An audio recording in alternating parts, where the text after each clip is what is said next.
त्या भगवान पांडुरंग परमात्म्याच्या डोक्यावर दुसरा एक देव आहे. अजून कोणता देव आहे? कोणता आहे? पंढरपूरला गेलतात का नाही बाबा? पांडुरंग बघितला का? किती वेळ? लांबून बघितला. ऐका, भगवान पांडुरंग परमात्म्याच्या डोक्यावर दुसरा एक देव आहे. कोणता? भगवान शंकराची पिंड आहे. कुठं? भगवान पांडुरंगाच्या डोक्यावर. ऐका, एक वेळेचा प्रसंग. भगवान शंकर हे पंढरपूरचे निष्ठावंत वारकरी. काय? एका जनार्दनी वैष्णव शिरोमणी महादेव. भगवान शंकराची महिनावारी कुठून? कैलासावरून पंढरपूरची महिनावारीला भगवान परमात्मा निघाले. तेवढ्यामध्ये पार्वती मातेनं हाक मारली. देवा कुठं? पार्वती हटकायचं नसतं या. कुठं म्हणून काय विचारते? अगं माझी महिनावारी आली, मी पंढरपूरला निघालो देवाच्या दर्शनाला. मालक तुम्ही निघालात, मला येऊ द्या ना सोबत. पार्वती, अगं ती काय जेजुरीची वारी नाही म्हणली, मग ती पंढरपूरची वारी म्हणली. वारीला एवढी गर्दी असते की तू तिथं टिकणार नाहीस. नाही देवा काही असू द्या, मला तुमच्या सोबत यायचे. आता देवाची बायको काय ना आपली काय. शास्त्रामध्ये काही हट्ट सांगितलेले, त्याच्यामध्ये राजहट्ट, स्त्री हट्ट आणि बाल हट्ट ते पुरवावेच लागतात. देवाला विनंती केली, देवा मला जर तुम्हाला न्यायचं नसेल तर तुम्हीही वारीला जायचं नाही. शेवटी नाईलाज झाला, चल म्हणले मग काय वारीला. भगवान शंकरांनी आपले वाहन काढलं आणि पार्वती मातेला सोबत घेतलं. जसं पार्वती मातेला सोबत घेतलं तेवढ्यामध्ये आता लेकरू काय घरी बसन का? गणपती बाप्पा धावतच आले. देवा बाबा मलाही तुमच्या सोबत कुठे यायचे? वारीला यायचे. अरे म्हणजे गर्दी असते बाबा, काही असो मला यायचे. चाल म्हणले. तिघ जण महाराज वारीला पंढरपूरला या ठिकाणी आले. नुकतीच वारी आळंदी दिहू वरून त्या ठिकाणी चालत चालत चालत कुठपर्यंत आलती? पंढरपुराच्या जवळ आली. प्रसंग असा घडला, पंढरपूरचा जो रेल्वेचा पूल आहे त्या ठिकाणी तो फाटक आहे, फाटक ओलांडला आणि वारकऱ्यांनी पंढरपुरामध्ये प्रवेश केला. आणि बारकाईनं बघा, इथून तिथून जे वारकरी शांत चलत आलेले असतात, एकदा पंढरपूर बघितलं महाराज, अंगामध्ये देव संचारतो. बरोबर आहे? जसं महाराज कळस दिसू लागतो, वारकरी पुन्हा आतापर्यंत जो पताका खांद्यावर घेऊन आले तो पताका आता खांद्यावर ठेवत नाहीत. मग तो पताका काढतात आणि वर फडकवतात. उंच पताका झळकते, उंच पताका झळकते, उंच पताका झळकते, उंच पताका झळकते. टाळ मृदंग वाजते, टाळ मृदंग वाजते, टाळ मृदंग वाजते, टाळ मृदंग वाजते. आनंद प्रेम गरजते, आनंद प्रेम गरजते, आनंद प्रेम गरजते, आनंद प्रेम गरजते. भद्र जाती विठ्ठलाचे, भद्र जाती विठ्ठलाचे, भद्र जाती विठ्ठलाचे, भद्र जाती विठ्ठलाचे. आले हरीचे विनट, आले हरीचे विनट, आले हरीचे विनट, आले हरीचे विनट, आले हरीचे विनट, आले हरीचे विनट, आले हरीचे विनट, आले हरीचे. तुळसी माळ सोबती कंठी, गोपी चंदनाचा बुट्टी, तुळसी माळ सोबती गोपी चंदनाची बुट्टी. सहस्र विघ्ने लक्ष कोटी, बारा वाटा पळतात लक्ष कोटी, बारा वाटी वरती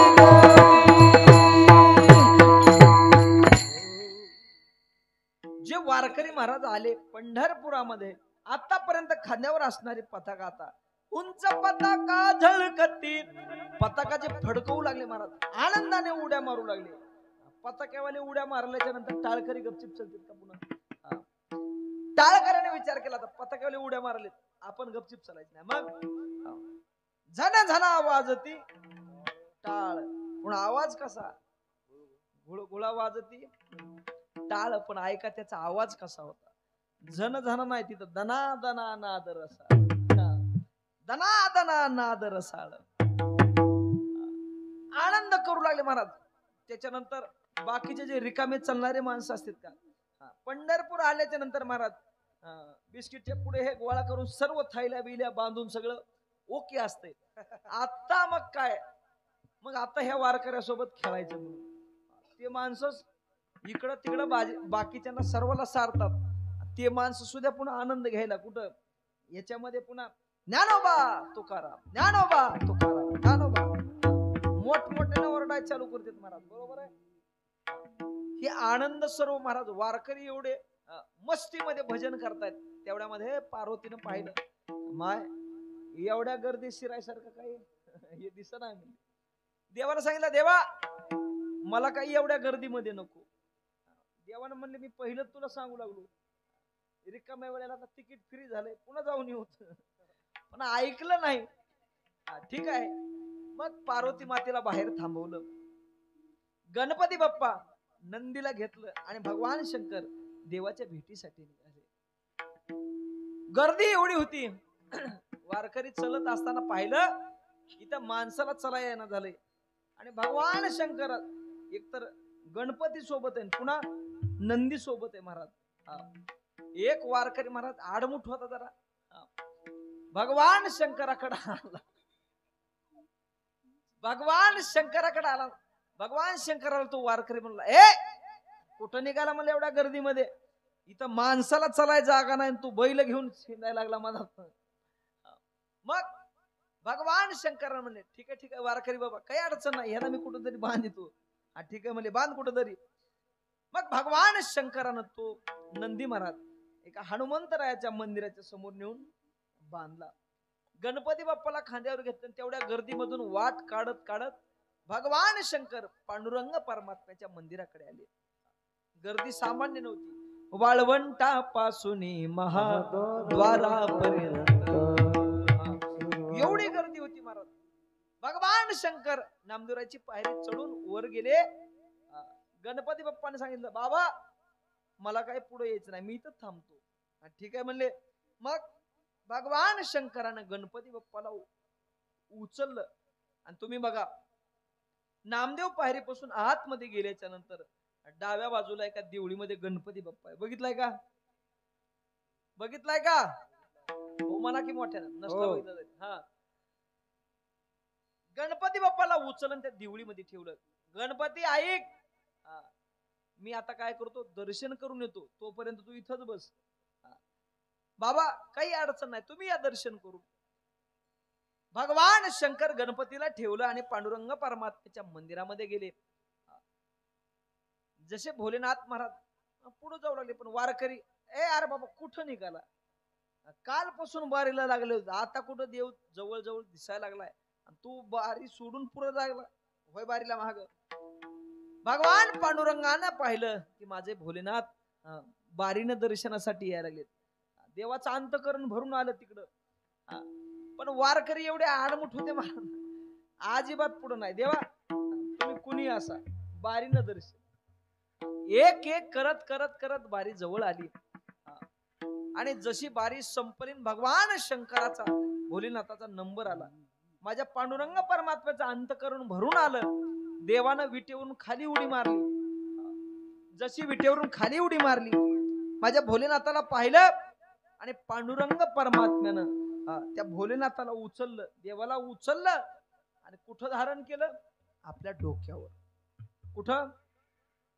डोक्यावर धारण केलं आणि अजून खाली उतरलेलं नाही. गणपती तिथंच बसविले. पांडुरंग परमात्म्याच्या डोक्यावर अजून बघितलं कोणी बार काही नाही, तर छोटीशी पिंड आहे. कशाची? महादेवाची. महिमा वर्णिता महेशू तेने मस्तकी बंदिला. महिमा वर्णिता महेशू तेने मस्तकी बंदिला. महिमा मस्तकी बंदिला.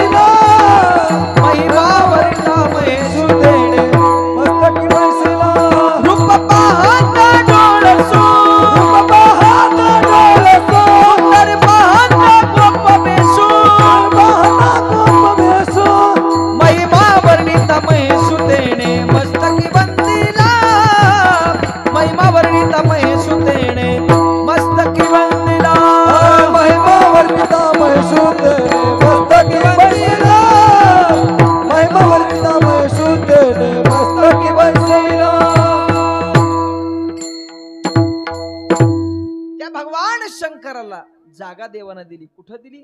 आपल्या डोक्यावर. चला पुढं. भगवान परमात्म्याच्या कपाळाकडे पहा. मी सांगायलो कशामुळं? देवाचं नाव बरं आहे आणि देवाचं स्वरूप बरं आहे, खरं आहे. ऐका, याच्यासाठी सांगायचं. देवाच्या कपाळाकडे जर बारकाईनं निरीक्षण केलं, तुझी ये निढळी कोटी चंद्र प्रकाशे, कमल नयन हास्य वदन हसे, हालकारे कृष्ण डोलकारे, घडिये घडिये घडिये कुज बोलकारे. पुन्हा भगवान परमात्म्याच्या ज्या भुवया आहेत, धनुष्याकृती आहेत, नासिका सरळ आहेत, कानामध्ये कुंडल आहेत, कानी कुंडल मकराकार, मकराकार मकराकार,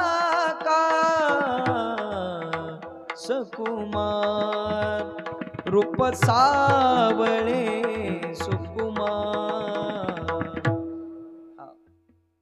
पुन्हा भगवान परमात्म्याच्या मुखाकडे जर पाहिलं तुम्ही, कोटी ब्रह्म हत्या मुख पाहता जाते, काय महिमा वर्णू आता सांगणे किती, कोटी ब्रह्म हत्या मुख पाहता जाते. एवढं सामर्थ्य भगवान परमात्म्याच्या मुखाकडे पाहिल्याच्या नंतर, त्या भगवान परमात्म्याच्या गळ्यामध्ये तुळशीच्या हार, कंठी कौस्तुभमणी विराजित, दोन्ही हात कमरेवर ठेवलेले आहेत. आणि त्या भगवान परमात्म्याच्या डाव्या हृदयावर भृगु ऋषीनं मारलेली लात अजून देवानं जपून ठेवली. का? तर ही लात कोण्या सामान्य भक्ताची नाही, माझ्या भक्ताची लात आहे. म्हणून देवानं ती लात अजून सांभाळून ठेवली. कुठं? हृदयी श्रीवत्सलांचन. देवाला स्नान घालत असताना बघा, बारकाईनं जर बघितलं, त्या भगवान परमात्म्याच्या हृदयावर ती लात, अजून ते लातेचे चिन्ह. बरोबर आहे ना मामा? हृदयी श्रीवत्सलांचन, मिरवी भक्तांचे भूषण, नाही तयाचा शिन, सुख धरिले लाथेचे. दोन्ही हात कमरेवर आहेत, पिवळा पितांबर कमरेला गुंडाळलेला आहे. पुढं भगवान परमात्म्यानं पितांबर कसला कटी, अक्षय वीट चरण तळवटी. दोन्ही नेत्र समान आहेत, चरण समान आहेत. आणि ज्या विटेवर भगवान परमात्मा उभा आहे ती अक्षय वीट आहे. इंद्राचं स्वरूप म्हणजे ती वीट आहे. त्या विटेला कधी क्षय नाही, नाश नाही, अशी अक्षय असणारी वीट, त्या विटेवर माझा भगवान परमात्मा उभा आहे. बारकाईनं पहा, भगवान परमात्म्याचे जे दोन्ही गुडघे, त्याच्यापैकी मोठा डावा जो गुडघा आहे तो मोठा आहे आणि जो उजवा गुडघा आहे तो बारीक आहे. बघितलं का? नाही बघितलं तुम्ही, मला माहिती. ऐका, कशामुळं? तर तो भगवान परमात्मा ज्या वेळेला गोकुळात होता त्यावेळेला महाराज या डाव्या गुडघ्यानं रांगला. तळवे तळहात तळहात टेकीत, तळवे तळहात टेकीत, डाव्या गुडघ्यानं गुडघ्यानी रांगत, डाव्या गुडघ्यानं गुडघ्यानी रांगत. तळवे तळहात तळहात टेकीत, तळवे तळहात तळहात टेकीत, डाव्या गुडघ्यानं गुडघ्यानं रांगत, डाव्या गुडघ्यानं गुडघ्यानं रांगत.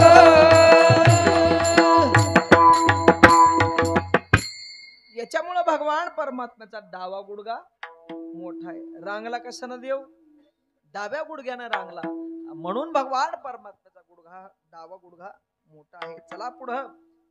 हे जे भगवान परमात्म्याचं स्वरूप आहे ते अगदी खरं आहे आणि बरं आहे. देवाचं नाव तुका म्हणे खरे, नाम विठोबाचे बरे.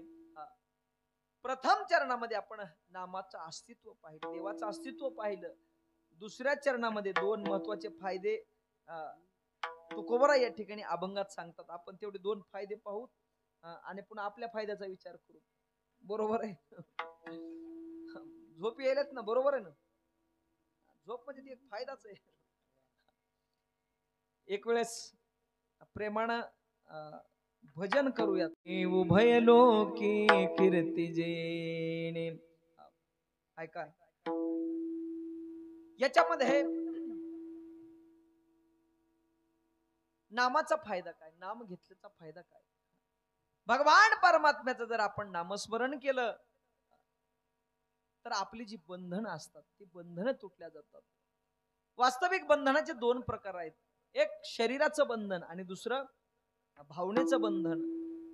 शरीराच्या बंधनातून माणूस सुटू शकतो, पण ऐका, भावनेचं बंधन सुटणं खूप अवघड आहे. ज्ञानोबरांनी ज्ञानेश्वरीमध्ये अत्यंत गोड दृष्टांत दिलेला आहे. पहा,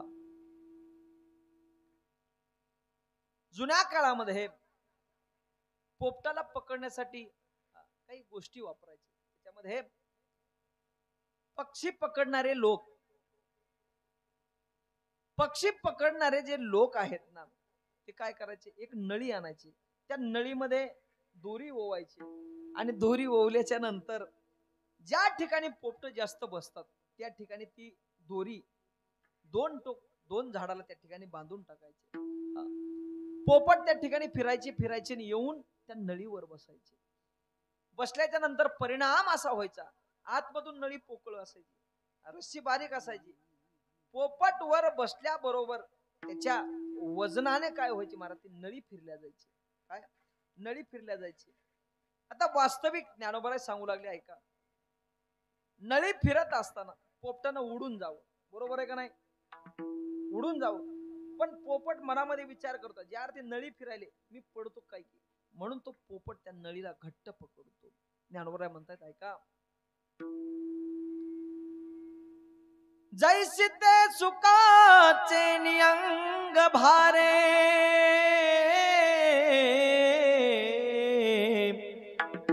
नलिका भोवी नली येरी मोहरे, तरी तेने उडावे परी न पुरे मन शंका. ऐका, त्याच्या मनामध्ये अशी शंका निर्माण होते, जर मी पाय सोडू तर मी या ठिकाणी खाली पडन आणि मरण. मग इकडं तिकडं पाहू लागतो महाराज. हालचाल केल्याबरोबर वायाची मान पिळी आटुवे ही आवळी, टिटांतू नळी धरोनी ठाके, मने बांधला मी पुढा ऐसिया भावनेची या पडे खोडा, की मोकळ्या पायाचा चवडा गोवा अधिके. मनामध्ये भावना निर्माण झाली, मी पडन. मग काय, मान हलवल्या बरोबर महाराज नळी हल्ल्या जाते. जशी नळी हलत तसा तसा पोपट त्या नळीला घट्ट पकडतो. ज्ञानोबराय म्हणले, त्या पोपटाला तिथून तोडून जरी आणलं तरी तो पाय सोडत नाही नळीचे. याच्यानंतर एका कोस कीटकाचा दृष्टांत दिला. रेशीम, आपल्या भाषेमध्ये रेशीम, ये रवी कोश कीटकाची या परी, तो आपणची वैरी, जो आत्मबुद्धी शरीरी चाळूस.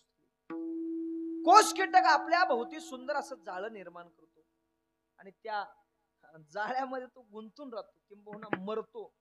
पण त्या जाळ्यातून बाहेर रेशीम किडा, त्याच्यामधून त्या रेशीम जी आळी असते त्याच्यामधून ती बाहेर येत नाही, बरोबर आहे. त्याच्यानंतर एक दृष्टांत ज्ञानोबराय या ठिकाणी दिलेला आहे. तेवढा दृष्टांत बघू आणि आपली सेवेला पूर्ण विराम देऊ. ऐका, एका घरी एक भोळसर माणूस असतो. जोपर्यंत वडील होते तोपर्यंत घरचा सर्व कारभार कुणी बघितला, वडिलांनी पाहिला. आता भोळसर असल्यामुळे सर्व कारभार वडिलांना पाहिला. याचं लग्न करून दिलं. प्रसंग असा घडला, वडील गेल्याच्या नंतर सर्व कारभार मुलाकडे आला नाही, डायरेक्ट कुठं आला, घरच्याकडे आला. याच्या मागे एकच काम, घर आणि रान. मग बाजार जरी आणायचा असला तरी त्यांच्या मंडळी त्या ठिकाणी बाजार आणण्यासाठी जायच्या.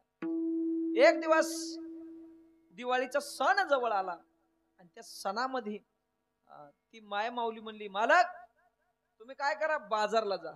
काय करा, बाजारला जा. आता भोळसर माणूस ते म्हणला, हे बघ, मी आजपर्यंत हनुमान नगर सोडून काय कुठं बाहेर गेलेलो नाही.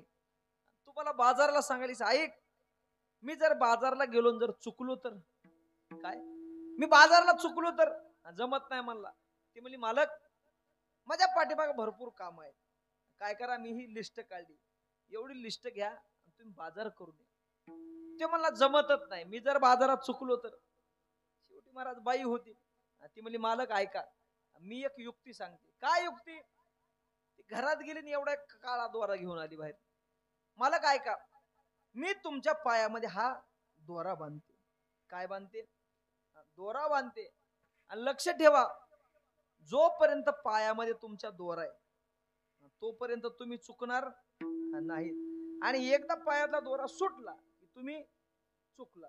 एवढं गणित लक्षात ठेवा. काय? जोपर्यंत पायात दोरा आहे तोपर्यंत तुम्ही आहेत, आणि एकदा पायाचा दोरा सुटला किंवा तुटला त्यावेळेला तुम्ही चुकलात. तुम्हाला ठीक आहे, तिला वाटत आहेच बाजार, काय जाईल अर्ध्या तासात वापस. तो बाजारला गेला, बाजार घेतला महाराज, दोन्हीकडून 2 पिशव्या हातामध्ये. पण त्या बाजारामध्ये असा प्रसंग घडला, बैलांची टक्कर लागली, जेवढी धावाधाव झाली माणसं असे पळायला लागले, हातामध्ये पिशवी, ह्याला काय पळणं व्हायना. पण त्या गडबडीमध्ये पायातला दोरा काय झालं, तुटला किंवा सुटला महाराज. जसा पायातला दोरा तुटला, आता पिशव्या महाराज ह्याच्या हातात 2 होत्या, पण पळत असताना घरून मंडळीनं काय सांगितलं होतं, जोपर्यंत पायामध्ये दोरा आहे तोपर्यंत तुम्ही आहेत. आणि एकदा का पायातला दोरा सुटला किंवा तुटला त्यावेळेला तुम्ही चुकलात. यानं पायाकडे बघितलं, पायामधला दोरा तुटलेला आहे, त्या अर्थी आपण नक्की चुकलो. बस मला आता कुठं जायचं नाही, यायचं नाही. पिशव्या खाली ठेवल्या, खाली बसला आणि मोठ्यानं ओरडायला लागला आणि रडायला लागला. मी चुकलो, मी चुकलो, मी चुकलो म्हणून मोठमोठ्यानं ओरडायला लागला. गावामधले माणसं आता बाजाराला आलेले होते, ते जवळ गेले. राम भाऊ काय झालं? ते म्हणजे तुम्ही बोलू नका. काय झालं? अहो मी चुकलोय म्हणले. अरे कुठं चुकलो? आम्ही इथंच आहेत म्हणले. तुम्ही बाजारातच आहेस. काहीच बोलू नका म्हणला. मी चुकलो म्हणजे चुकलो. प्रसंग पाहिला महाराज, आता काय करावं? उचलू लागले पण तो मोठ्यानं ओरडायला लागला. शेवटी घरी फोन लावला, तुमचे मालक बाजारात बसले तर आणि रडायला लागले, मोठ्यानं ओरडालेत, मी चुकलो, मी चुकलो म्हणू. काय करावं? मालकीन म्हणले काही अडचण नाही, त्यांच्या पायाकडे बघा म्हणले. पायामध्ये काळा दोरा आहे का? त्यांच्या माणसांना पाहिलं, म्हणले दोरा नाही म्हणले, पाय रिकामाच आहे पाय. काय करा? तिथे आजूबाजूला कुठला तरी एखादा काळा दोरा घ्या आणि आमच्या मालकाच्या गळ्यात पायात दोरा बांधा म्हणले. मग त्या शेजारीने महाराज इकडे तिकडे पाहिले, एक दोरा आणला आणि रामभाऊच्या पायात बांधला. जसा पायामध्ये दोरा बांधला, रामभाऊला म्हणले, रामभाऊ पायाकडे बघा. रामभाऊनं पायाकडे पाहिलं तर दोरा दिसला.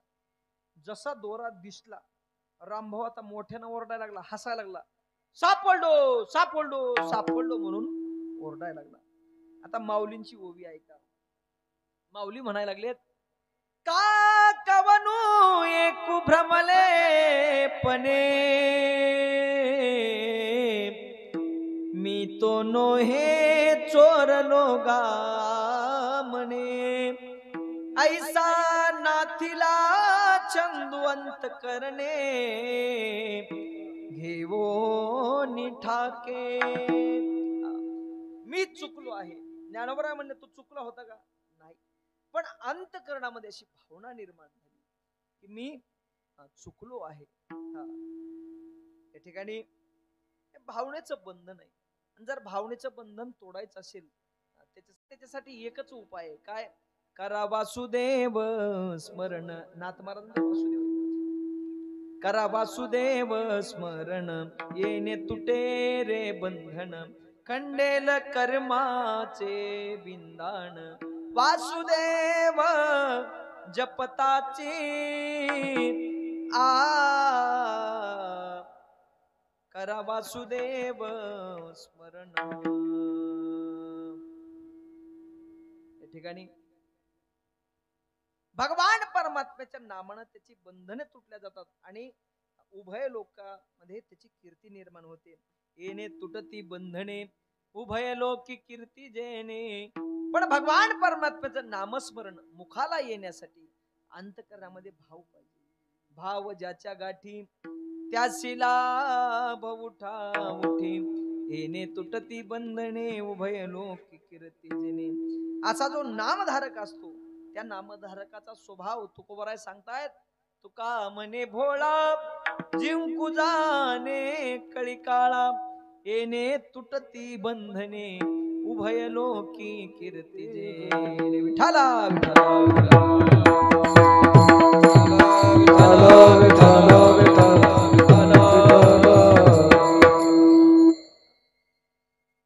झालेली सेवा. ग्रामदैवत हनुमंत